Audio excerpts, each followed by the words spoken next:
একদিন সকালে একটি গ্রামে থাকত একটি চালাক শিয়াল। তার খুব খিদে পেয়েছিল। ঘুরতে ঘুরতে সে দেখল উঠোনে একা একা হাঁটছে একটি মোটা তাজা মুরগি। শিয়াল মনে মনে বলল, আজ তো দারুণ খাবার জুটবে।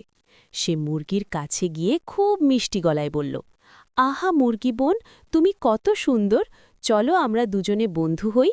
মুরগি বুঝে গেল শিয়ালের মাথায় খারাপ বুদ্ধি ঘুরছে।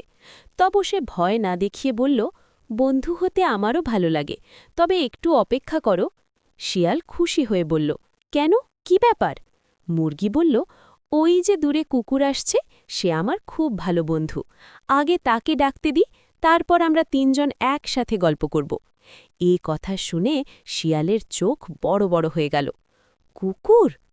এক মুহূর্ত দেরি না করে শিয়াল দৌড়। আর মুরগি হেসে হেসে বলল, চালাকি সবসময় কাজে দেয় না শিয়াল মামা। শিক্ষা: বুদ্ধি থাকলে বিপদ থেকেও সহজে রক্ষা পাওয়া যায়।